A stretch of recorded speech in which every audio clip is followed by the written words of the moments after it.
Assalamualaikum warahmatullahi wabarakatuh. Perkenalkan, saya Mutia Ismahira dari kelas M91 akan menjelaskan tentang materi nafsa.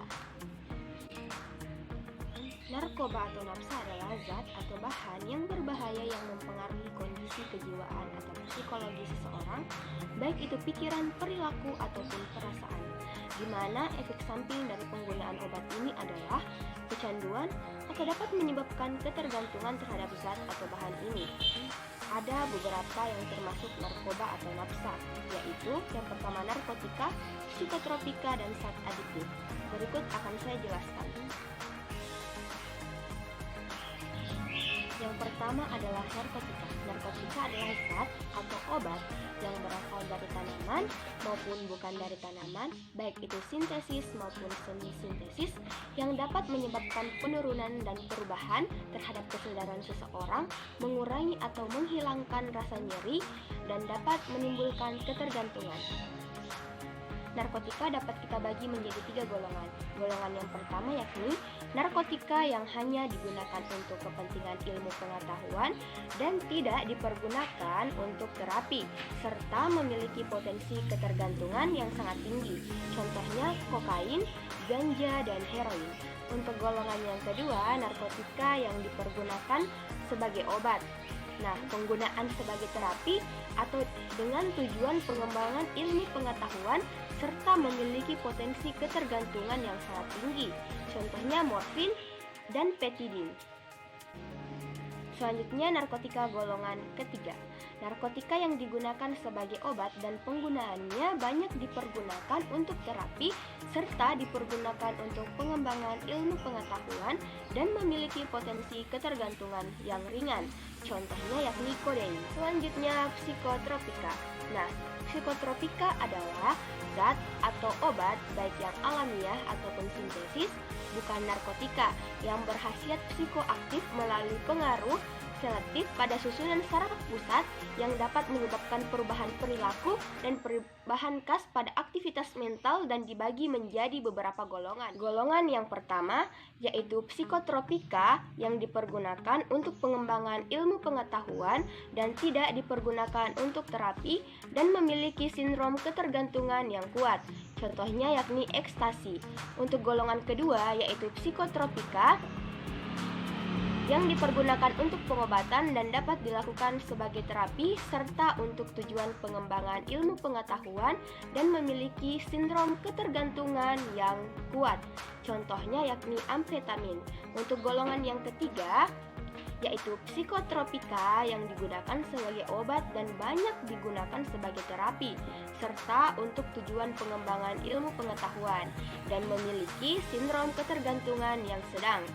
Nah, contohnya yakni phenobarbital. Untuk golongan yang keempat, yaitu psikotropika yang dipergunakan sebagai pengobatan dan banyak dipergunakan untuk terapi serta digunakan untuk pengembangan ilmu pengetahuan dan juga memiliki sindrom ketergantungan yang ringan. Contohnya diazepam, nitrazepam. Selanjutnya zat adiktif. Zat adiktif adalah bahan atau zat yang berpengaruh psikoaktif di luar narkotika dan psikotropika, meliputi yakni minuman beralkohol.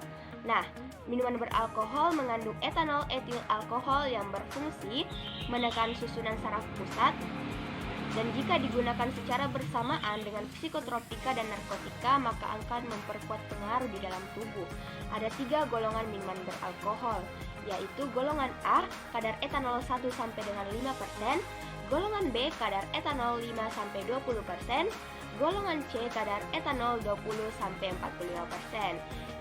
Selanjutnya inhalasi. Inhalasi adalah gas sirup atau solvent atau zat pelarut mudah menguap berupa senyawa organik dan terdapat di berbagai barang keperluan rumah tangga, kantor, dan sebagainya. Selanjutnya tembakau. Tembakau adalah zat adiktif yang mengandung nikotin dan banyak digunakan di masyarakat. Selanjutnya efek dari narkoba atau nafsa. Nah, berdasarkan efeknya terhadap perilaku yang ditimbulkan dari gangguan nafsa dapat dibagi menjadi beberapa golongan, yaitu untuk golongan yang pertama yakni golongan depresan atau downer. merupakan jenis nafsa yang menyebabkan mengurangi aktivitas fungsional tubuh sehingga membuat penggunanya menjadi tenang dan membuat si pengguna tertidur bahkan bisa tak sadarkan diri. Contohnya opioida yakni morfin, heroin, dan kodein, kemudian sedatif yakni penenang, kemudian hipnotik obat tidur, dan tranquilizer anti cemas. Selanjutnya untuk golongan yang kedua yakni golongan stimulan atau nyupar.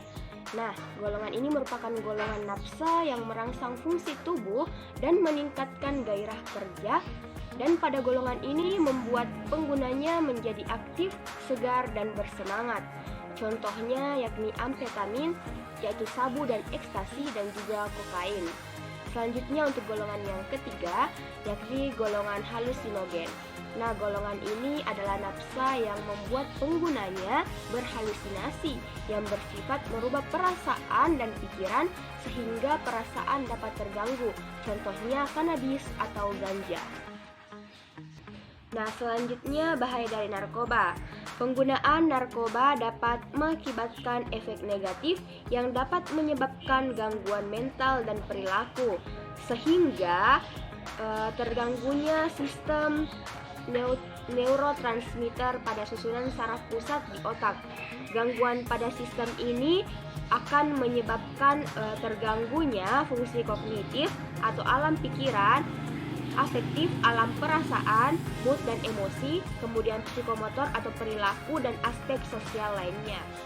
Bagi seorang pecandu narkoba, semakin lama penggunaan narkobanya akan membutuhkan dosis yang semakin tinggi demi dapat merasakan efek yang sama. Inilah yang membuat pecandu narkoba ingin lagi dan lagi, karena zat tertentu dalam narkoba inilah yang mengakibatkan seseorang cenderung bersifat pasif, karena secara tidak sengaja narkoba memutus saraf-saraf dalam otak. Jika terlalu lama dan sudah ketergantungan, maka lambat laun organ dalam tubuh akan rusak, dan jika sudah melebihi takaran penggunaan dan akan mengakibatkan sang pengguna overdosis dan akhirnya mengalami kematian. Untuk memulihkan kondisi pecandu narkoba, maka akan dilakukan rehabilitasi. Nah, orang yang langsung mengonsumsi narkoba atau menjadi pecandu narkoba dapat dilakukan pemulihan dengan dilakukannya rehabilitasi. Adapun beberapa tahap-tahap rehabilitasi yang umumnya dilakukan yakni pertama, pemeriksaan. Nah, pemeriksaan dilakukan oleh dokter untuk melihat seberapa besar seseorang telah kecanduan narkoba, efek samping yang sudah dialami, dan pemeriksaan depresi yang ditimbulkan dari penggunaan narkoba tersebut, sehingga dokter akan memberikan penanganan terhadap hasil pemeriksaan yang telah dilakukan untuk menghilangkan efek yang ditimbulkan oleh penggunaan narkoba tersebut. Selanjutnya, detoksifikasi. Detoksifikasi yakni upaya pembersihan racun akibat dari penggunaan narkoba, di mana dilakukan dengan cara memberhentikan pengguna narkoba. Ketika berhenti menggunakan narkoba, maka kemungkinan besar pecandu akan mengalami gejala-gejala yang ditimbulkan akibat pemberhentian penggunaan narkoba tersebut. Akibat pemberhentian asupan obat yang biasanya menenangkannya, dan pecandu harus bertahan dalam keadaan tidak ada asupan obat terlarang tersebut, dan dokter akan membantu memberikan obat untuk mengurangi masalah atau mengatasi rasa tidak nyaman yang ditimbulkan oleh efek pemberhentian penggunaan dari narkoba, dan pecandu memerlukan cairan dan makanan yang cukup untuk membantu memulihkan kondisi tubuhnya kembali. Baiklah, selanjutnya tahap stabilisasi. Nah, stabilisasi ini merupakan cara ketiga yang dilakukan setelah 2 tahap sebelumnya yang telah dilewati. Dokter akan memberikan resep obat untuk pengobatan jangka panjang. Lalu, pemulihan ini juga mencakup rencana-rencana kehidupan si pecandu pada jangka panjang, serta kestabilan mental si pecandu. Kemudian dukungan orang sekitar. Nah, berkomunikasi dengan orang sekitar atau orang dekat tentang masa pemulihan dari si pengguna narkoba dapat membantu si pengguna dalam mengalihkan keinginan untuk kembali terjerumus dalam penggunaan narkoba tersebut. mereka dapat memilih seseorang yang dapat dipercaya seperti keluarga dan teman dekat yang mungkin dapat membantu si pecandu dalam masa pemulihannya. Selanjutnya, untuk mencegah kita agar tidak terjerumus ke dalam dampak negatif dari penggunaan narkoba, maka ada upaya-upaya pencegahan yang dapat kita lakukan. Nah, narkoba sangat merugikan masyarakat dan penggunanya. Penggunaannya yang luas di masyarakat dapat menimbulkan kerugian bagi semua kalangan, baik itu pelajar dan anak-anak. Sehingga perlu dilakukan upaya ini untuk mencegah semua kalangan mengonsumsi narkoba. Adapun upaya yang dapat dilakukan yakni yang pertama, upaya pencegahan atau tips yang dapat dilakukan untuk mencegah penggunaan narkoba atau nafsa ini yang dilansir dari website resmi Badan Narkotika Nasional, yaitu yang pertama, jangan pernah untuk menggunakan narkoba. Selanjutnya, mengetahui berbagai dampak yang dapat ditimbulkan dari bahaya penggunaan narkoba. Kemudian, memilih pergaulan yang baik dan menghindari pergaulan yang dapat menjerumuskan kita pada penyalahgunaan narkoba. Selanjutnya, mengikuti kegiatan yang bersifat positif seperti berolahraga ataupun mengikuti kegiatan organisasi yang memberikan pengaruh positif kepada kita. Lalu selalu mengingatkan bahwa pengguna narkoba dan pengedar narkoba memiliki aturan hukum yang dapat menjerat pengguna maupun pengedar narkoba.